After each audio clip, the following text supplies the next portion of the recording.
Subscribers yang berbahagia, jumpa lagi kita pada hari yang berbahagia ini. Kita akan membahas satu masalah yang menurut saya perlu dan dikaitkan dengan beberapa pertanyaan daripada subscribers tentang apa yang sekarang terjadi di media kita, sedang marak, sedang hiruk pikuk tentang bagaimana seseorang tersebut bisa dipidana ataupun tidak bisa dipidana karena satu hal dan lain hal yang disebut dengan bela paksa. Saudara-saudaraku yang berbahagia, ya, saya akan menjelaskan sedikit tentang bela paksa ini. Bela paksa ini memang sudah diatur oleh KUHP kita, ya, khususnya di dalam ketentuan pasal 48, 49 dan 50. Bela paksa ini adalah satu doktrin yang dianut oleh beberapa sarjana abad pertengahan yang mensitir beberapa pendapat bahwa ada dalam keadaan tertentu memang orang itu tidak bisa dituntut pidana ataupun dipidana. Tentuan pasal 48, 49, 50 itu mengatur banyak hal, ya. Satu, yang pertama yang disebut dengan notwear. Notwear itu adalah suatu keadaan di mana orang tersebut tidak bisa memilih dan dia membela diri karena sesuatu hal dan lain hal sehingga dia melakukan tindak pidana.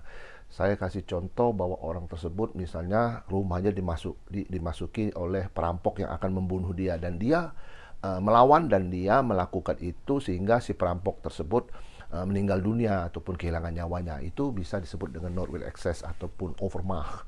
Yang kedua adalah disebut dengan not to stand ataupun yang disebut dengan keadaan tersebut bukan dari diri orang yang mengalami desakan tersebut sehingga orang tersebut tidak bisa memilih, bukan itu, tapi dalam keadaan yang di luar itu. Contoh, saya kasih contoh yang mungkin konkretnya adalah kita misalnya terdampar di satu laut, ya, akibat kapal tenggelam. Skoci yang muat itu hanya untuk 5 orang. Ternyata kita ada 6 orang. Jadi satu orang yang mesti kita tenggelamkan. Nah, yang tenggelam itu pasti kan mengalami kematian, kan, seperti itu. Nah, ini yang disebut dengan keadaan-keadaan not to stand ataupun keadaan yang terpaksa dilakukan untuk menyelamatkan 5 jiwa tadi. Itu contohnya seperti itu. Nah, yang berikutnya adalah di ketentuan pasal 50 itu disebutkan bahwa bagi para penegak hukum yang mengalami sesuatu keadaan di mana dia harus melakukan suatu tindakan di mana orang tersebut harus menghilangkan nyawa orang lain. Contohnya adalah petugas ataupun aparat yang melakukan eksekusi mati terhadap terpidana. Nah, itu yang disebut dengan karena undang-undang tidak bisa dituntut dalam tindak pidana tersebut.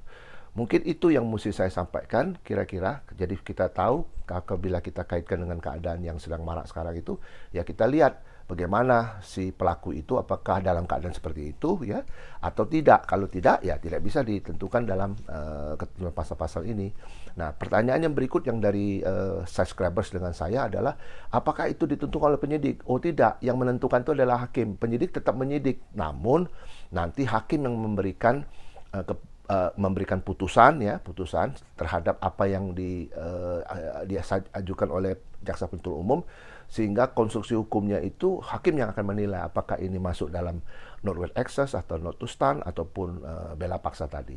Demikian, mudah-mudahan apa yang saya sampaikan menambah wawasan kita. Tetap semangat dan sukses.